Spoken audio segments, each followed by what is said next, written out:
Estamos começando mais uma edição do Bom Dia Mercado. Faremos juntos nosso planejamento de trabalho para essa quinta-feira, dia 6 de abril. Sejam todos muito bem-vindos a esse canal. Espero conseguir ajudar você, trader e punter, a fazer o melhor planejamento possível para o dia de hoje. Se inscreve nesse canal para ajudar a gente a continuar crescendo aqui no YouTube. Se puder deixar o like no vídeo também ajuda muito. E não se esquece de ficar até o final do vídeo para conferir as grandes probabilidades do dia. Às 2h30 da tarde, pela Copa da Turquia, as quartas de finais, nós temos Fenerbahçe enfrentando o Kayserispor. O Fenerbahçe vive um dilema, porque na Liga Nacional dificilmente vai conseguir encostar novamente no Galatasaray. Chegou a liderar o campeonato, perdeu a liderança e nesse momento parece que não consegue mais alcançar o Galatasaray. Óbvio, ainda faltam pelo menos aí mais umas 8 ou 9 rodadas do campeonato turco, mas a distância já chega a 9 pontos. O último jogo contra o Beşiktaş, o Fenerbahçe chegou a sair na frente, tomou uma virada e acabou perdendo dentro de casa por 4-2. Pode enfrentar novamente o Galatasaray numa situação decisiva nessa Copa da Turquia, caso passe pelo Kayserispor. Provavelmente vai enfrentar, se eu não estou enganado, o Sivasspor na semifinal e aí na final poderia, se o Galatasaray também assim chegar, pegar o Galatasaray na final, mas no campeonato turco está bem complicado. O Fenerbahçe é extremamente dependente do seu atacante Münir Valencia, é um cara que tem que estar bem, tem que estar numa condição física muito boa para poder render para a equipe, porque é um dos caras que mais marcam gols pela equipe do Jorge Jesus. Acredito eu que vai para cima o Fenerbahçe, não acho que o Fenerbahçe vai jogar esse jogo pensando na Liga Turca, acho que já houve um revés contra o Beşiktaş que desanimou muito a equipe por lá, então obviamente deve vir tentar esse título da Copa da Turquia. O Kayserispor não é uma equipe fraca, sétimo colocado no campeonato turco, ele tem os extremos, ele tem uma defesa de time de rebaixamento e tem um ataque de time de classificação para Champions, vamos dizer assim. É um time muito forte ofensivamente, mas muito frágil defensivamente. O último jogo, para vocês terem ideia, na Liga Turca, venceu o Trabzonspor, que é o atual campeão, por 4-3, né? Um jogo extremamente folclórico em relação a gols. Eu gosto de falar desse pirotecnia, né? Então é uma equipe que consegue proporcionar muitos gols, tanto do adversário, mas que também consegue fazer os seus. Com a cotação do Fenerbahçe a 1,48, não é um favoritismo bem nítido por aqui, você já tem incumbido peso da camisa, né? O fator casa, é jogo único, então obviamente a gente tem aqui um mercado acreditando que o Fenerbahçe vai decidir em casa esse jogo, já vai resolver logo a parada, porém não deixem de levar em consideração que o Kayserispor é uma equipe muito difícil. Vamos dar uma olhada aqui de maneira protocolar em como vem jogando o Kayserispor na Liga Turca e o Fenerbahçe também, porque fica mais fácil já que eles se enfrentam por lá de uma maneira mais constante. Dentro de casa o Fenerbahçe venceu quase 70% dos seus jogos, foi o primeiro a marcar em quase 90% das partidas, isso mostra uma iniciativa muito grande, isso obviamente vai de encontro com uma cotação mais baixa, tá? Eu gosto. Falhou pouco em marcar em quase 50% dos jogos, não sofre gol, tem uma defesa relativamente sólida, tá? Não tanto, mas tem uma defesa relativamente sólida. O problema é, quando sofre gol nos jogos, né, nos outros 54 jogos, os outros 54% dos jogos que ele sofre gol, ele acaba sofrendo mais do que um.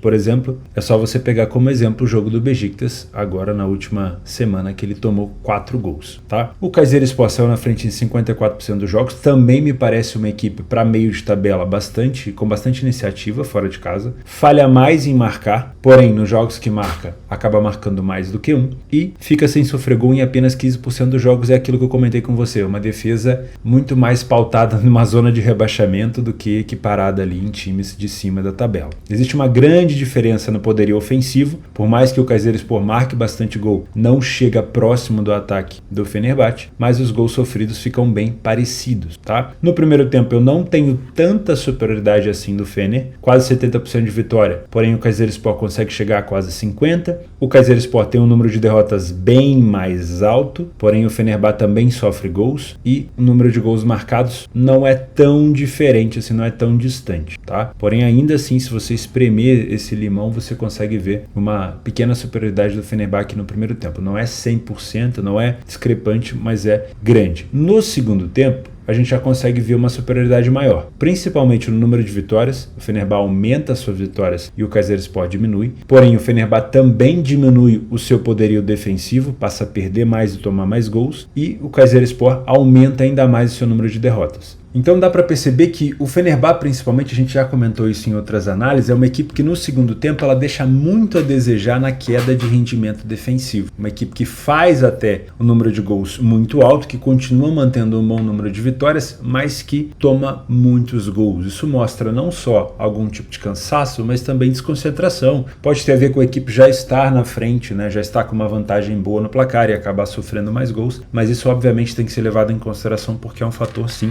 de risco, tá? Se você é trader, você pode aproveitar janelas de superioridade do Fenerbahçe para tentar buscar esse back. Eu confesso para vocês que o back Fenerbahçe durante a temporada não tem sido tão fácil de encaixar, porque é uma equipe que cede oportunidade para o adversário com recorrência. Então você precisa ter, como é um jogo isolado, você precisa ter atenção, foco. Se vai fazer esse jogo ao vivo, foco, presta atenção, porque ele pode mudar a qualquer momento. E o adversário é um adversário que pode ferir o Fenerbahçe com gols. E eu acredito que é muito difícil o Kayserispor sair desse jogo sem marcar o seu gol. Tá? Por isso, muito cuidado se for trabalhar aqui esse back Fenerbahçe, procura essas janelas de superioridade. Se você é Panther, eu só trabalharia a favor do Fenerbahçe se fosse com um empate ao meu favor. Ou seja, pelo menos com um empate anula. Essa cotação ela vai estar muito baixa. Eu sempre gosto de frisar aqui com vocês. Vai do método de cada um. Eu não posso te indicar uma cotação de 1,20 se você não tem metodologia capaz de suportar uma cotação de 1,20. No longo prazo, a tendência, se você pegar essa odd de qualquer maneira, é você não ser lucrativo. Então você tem que ter um parâmetro a mais, uma leitura muito afiada, né, uma amostragem muito grande. Então se tiver dentro do seu método, tudo bem. Mas eu não pegaria o Fenerbahçe para vencer sem esse empate a nosso favor, porque o Kayserispor é uma equipe que pode complicar a vida do Fener por aqui. Quer pegar só de mais alto? Espera o jogo começar, verifica como o Fenerbahçe está jogando, espera essa cotação subir, se é que ela vai subir, se vai dar tempo, para você trabalhar ali ou o empate anula ou dupla chance. Não pegaria o Fenerbahçe seco, tá? Porque eu acho que é um adversário capaz de complicar a vida do Fener. Gosto muito de pensar nos cenários para gols por aqui, tá? O over 1,5 é a principal pedida, porque como é um jogo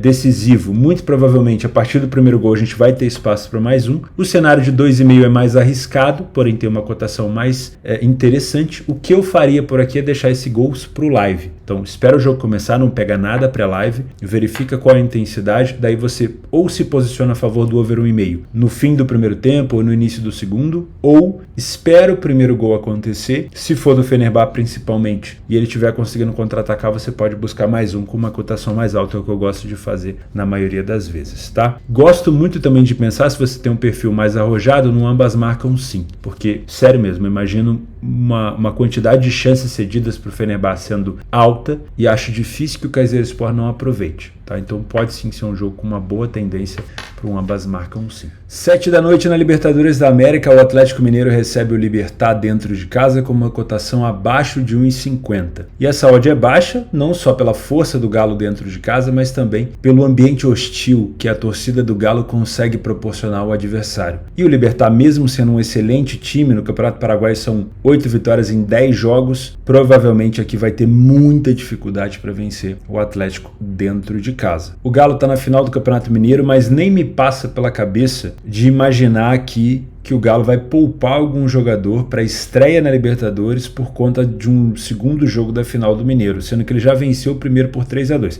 Não está nada decidido, mas mesmo assim o Campeonato Mineiro é de bem menos importância do que a Libertadores, até porque o grupo do Galo, que é Alianza Lima, Libertad e Atlético Paranaense e Alianza Lima empataram no primeiro jogo e pode aqui já começar muito bem o Galo assumindo a liderança e podendo até colocar saldo. Tá? Por isso eu acho que sim, o Galo deve vir completo com o que tem de melhor, principalmente com o seu principal artilheiro aqui, o Hulk. A gente pode utilizar um pouco das estatísticas, mas lembrando que o que eu vou ter aqui é o Libertad fora de casa no Campeonato Paraguaio e o Galo no Campeonato Mineiro. Eu não tenho dados ainda do Galo enfrentando times da Série A do Brasil. Não vou utilizar dados do ano passado. Então o que a gente tem aqui são dados do Mineiro. Então o nível de enfrentamento ele é menor, né? Obviamente, o Galo perdeu uma partida, se eu não me engano, só esse ano no Campeonato Mineiro, contra o Atlético, se eu não estou enganado. E o Libertad vai jogando já contra equipes de dificuldade maior no Campeonato Paraguaio, que já começou. Então vamos lá. Dentro de casa, o Galo marcou primeiro em todos os jogos. Lembre-se, nível de enfrentamento diferente. Venceu 80%, não falhou em marcar em nenhum jogo e em 40% dos jogos não sofreu gol.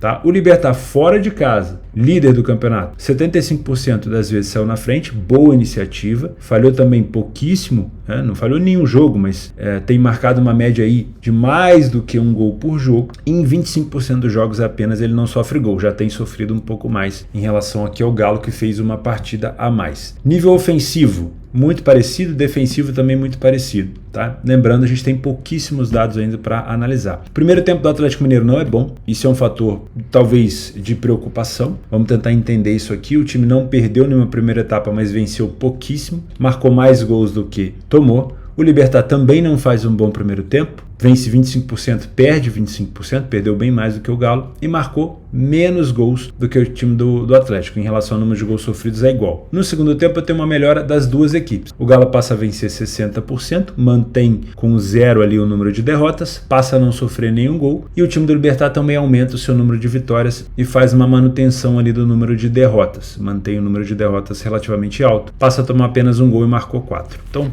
é ainda poucos dados para a gente poder analisar e tirar alguma coisa de relevante. O que a gente tem que entender é que no Campeonato Mineiro o Galo nunca vai colocar, a não ser na final ou num clássico contra o Cruzeiro, tudo que tem em campo, né, em relação à intensidade, porque obviamente a equipe está se guardando para a Libertadores, que é essa estreia aqui, e o Brasileiro, né? Já o Libertad a gente tem poucas informações porque ainda foram poucos jogos fora de casa, né? 4 jogos, 3 jogos apenas ali é pouca coisa. O que a gente pode imaginar, mesmo o Atlético não tendo feito ainda bons primeiros tempos no Mineiro, é que na Libertadores o sistema vai funcionar diferente. É só você ver a pré-Libertadores, o último jogo aqui do Galo na pré-Libertadores foi contra o Milionários, né? Foi 3-1. E o Galo jogou muito bem, foi uma intensidade muito boa. Então acredito sim que o Atlético Mineiro consiga proporcionar essa boa superioridade para você que é trader, tá? Então mesmo que a gente tenha, estatisticamente falando, um Atlético Mineiro não tão bem no primeiro tempo, imaginando um outro contexto, colocando esse jogo no contexto certo, eu imagino que o Galo pode sim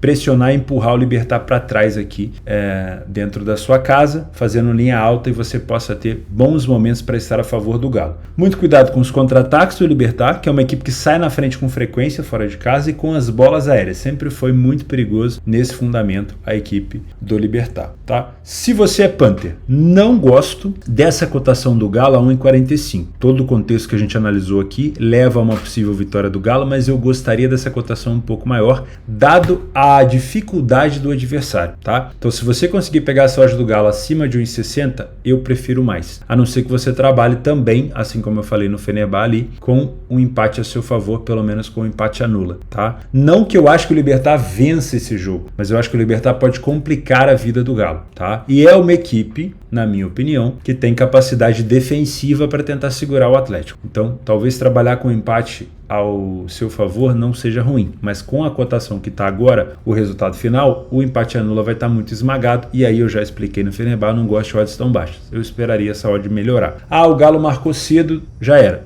Passou o bonde, vamos embora, não dá para aproveitar tudo. Beleza? Mas acredito sim numa possibilidade aqui de trabalhar a vitória do Galo com essa odd um pouco mais alta. Gosto também de pensar do cenário para gols. Tá? Se a gente pegar os últimos jogos do Atlético dentro de casa, 2-1 contra a Patrocinense, aqui adversário mais fraco, 1-1 contra o América, 3-1 no Carabobo, pré-Libertadores, tomou gol do Carabobo. Né? De bobo, os caras não tinham nada, tomou gol também. E contra o Milionários, também 3-1. Então é uma equipe que consegue proporcionar chances ao adversário, não são tantas. Se você pegar aqui o gol do Milionários e o gol do Carabobo, foram, com perdão da piada, bobeira que o Galo deu, tá? Não é uma quantidade de chances cedidas muito grande. Só que quando cede uma chance de qualidade muito alta para o adversário acabar conseguindo marcar. Então pode acontecer isso aqui também, tá? O Libertad também marcar gols por aqui. Eu gosto muito desse cenário do over 1,5, principalmente com o nosso querido Givanildo em campo, o Hulk. Marcou, se eu não me engano, 9 gols já pelo Galo, se eu não estou enganado. Paulinho também,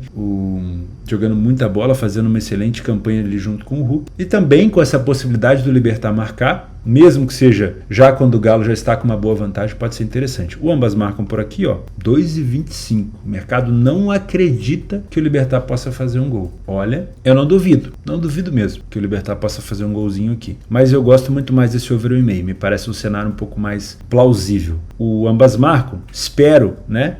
Não torço para o Galo, mas torço para as equipes brasileiras. Espero que seja, se acontecer, com o Galo já vencendo ali por 2-1, 3-1, para ficar legal. Também às 19 horas pela Libertadores, Liverpool de Montevidéu, não é aquele do Klopp, contra o Corinthians. 1,91, próximo de 2 essa cotação aqui do Corinthians, tá? O que a gente tem do Corinthians, né? O que a gente viu do Corinthians já esse ano? Campeonato Paulista. E Campeonato Paulista não foi uma boa vitrine para o Corinthians, principalmente fora de casa. O Corinthians não teve bons resultados fora de casa no Campeonato Paulista. A gente consegue ver aqui uma vitória contra o São Paulo, derrota para São Bernardo, empate com a Portuguesa e empate com o Santos. O Santos não vive um bom momento, tá? O Liverpool, vou chamar só Liverpool, tá? Vou tratar como Liverpool. Meio de tabela para cima ali do Campeonato Uruguaio, dentro de casa, boa campanha, tá? Liverpool dentro de casa, 3 vitórias em 4 jogos, uma derrota aqui para o La Luz por 3-2. Caiu atirando, né? Caiu marcando 2 gols, mas tomou 3. Então, o mercado confiando muito no poderio das equipes brasileiras e agora a tendência, depois desse amplo domínio brasileiro, os últimos 4 anos, o Brasil foi campeão, né? 2 vezes o Flamengo, 2 vezes o Palmeiras, se eu não estou enganado.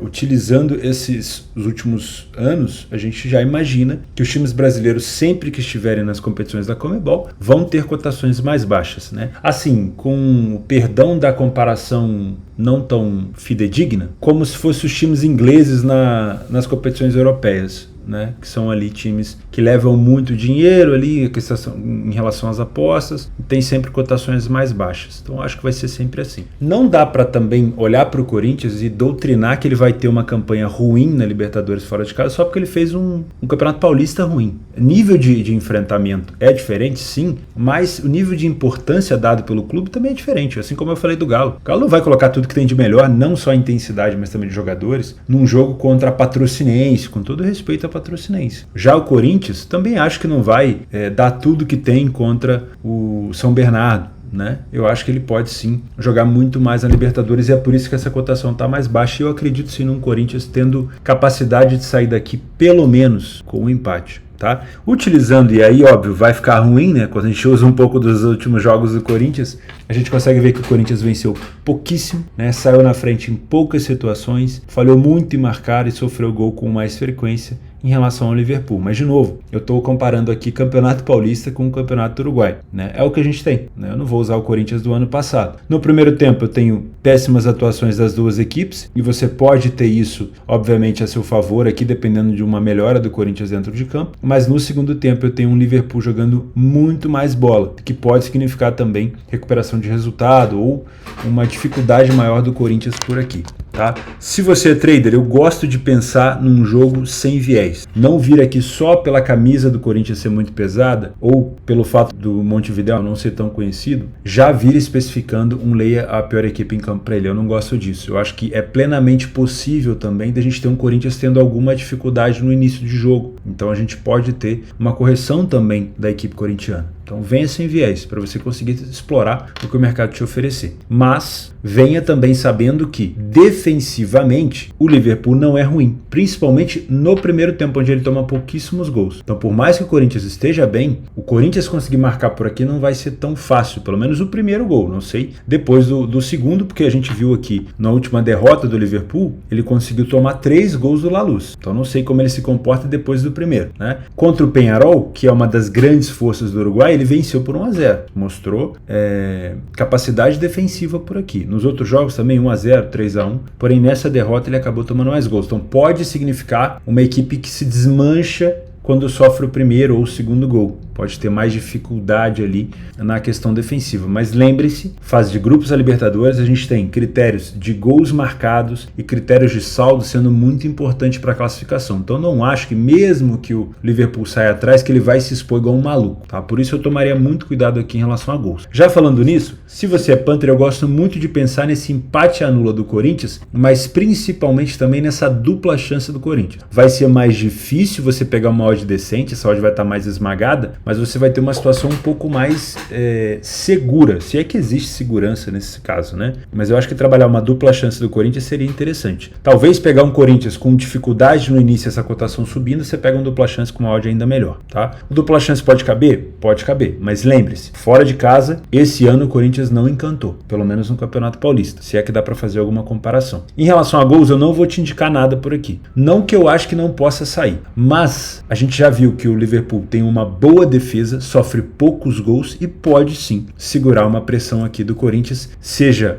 num jogo 0-0, seja com o Liverpool na frente por 1-0, tendo o Corinthians ali abafando e tentando um empate. Então não vou te indicar mercado de gols, eu acho que você pode ficar com uma situação ou de um empate anula do Corinthians, que você vai pegar uma odd mais alta, ou de uma dupla chance. Vitória seca do Corinthians, aí só no live provavelmente você vai encontrar alguma oportunidade. No pré-live eu não te indico. Nas opções de jogos extras dessa quinta-feira que você pode inserir na sua grade de trabalho, afinal de contas a gente tem mais jogos à noite do que à tarde. As quartas de final do Campeonato Romeno, né, da Copa da Romênia, nós temos o Cluj contra o Argeș Pitești. Se dá pra falar Argeș Pitești, é um trava-língua danado, então vai só Argeș. 1,44, o Cluj é amplamente superior aqui. Acredito que seja jogo único, dá pra ficar de olho nessa vitória do Cluj, tá? Mas assiste o jogo, vê se vai a live esse jogo, vê se vai ter liquidez, porque é um campeonato, obviamente, ali que a gente carinhosamente chama de submundo. Então, não sei se vai a live, se vai ter liquidez, se vai ter algum problema, se o Cluj não vai colocar os titulares, aí você tem que ver a intensidade dentro de campo, tá? Outro jogo que pode ser interessante, semifinal da Copa da França e pasmem, Annecy contra Toulouse. Primeira divisão, Toulouse que não vai bem das pernas na primeira divisão, contra o Annecy que também é um time ali de meio para baixo de tabela da segunda divisão. Ou seja, níveis de enfrentamentos diferentes, mas o Toulouse está muito mais próximo da segunda divisão do que em permanecer na primeira. Então pode ser um jogo mais difícil. O Toulouse tem uma odd próxima aqui de 1,90. Tá? Lembrando que quem passa vai pegar ou Nantes ou Lyon, PSG, Marselha, Mônaco, essa galera toda aí, ó, já foi, tá? Então, muito cuidado aqui,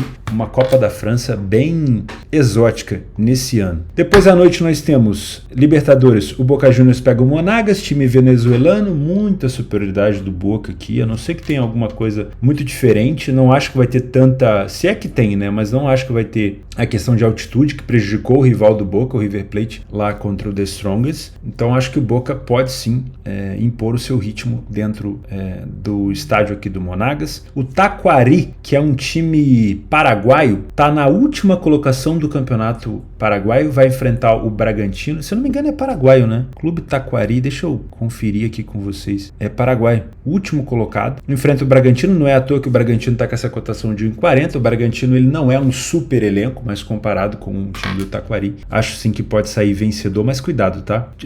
Jogo sul-americano ou da Libertadores, com cotações abaixo em 40 para mim, costumam ser pegadinha. Muito, muito cuidado. Tigre e São Paulo, campeonato argentino contra o campeonato brasileiro que ainda não começou, jogo parelho. São Paulo não tendo cotações tão baixas aqui, né? Aquela questão que eu falei do respeito às equipes brasileiras não tá tanto, pelo menos na sul-americana. O jogo tá bem parelho porque o Tigre é um time chato mesmo, então se for trabalhar aqui seria correção de preço. E por último, no campeonato chileno temos o Magallanes contra o Botafogo do Campeonato Brasileiro, dessa vez a Série A. O Botafogo também disputando ali a Taça Rio, não se classificou para o Campeonato Carioca dos Playoffs. O Magallanes é um time que caiu ali para o Galo, se eu não estou enganado. Foi para o Galo? Não foi para o Galo. Ele ganhou do Always Ready e ele foi eliminado pela Independiente Medellín, acho que foi, né? Porque o Medellín acho que é da Colômbia, o Magallanes é do Chile, então foi provavelmente aqui para o Medellín. Então o Magallanes conseguiu vencer o Always Ready nos 2 jogos, inclusive lá na altitude. Dentro de casa, nesses últimos jogos, não perdeu.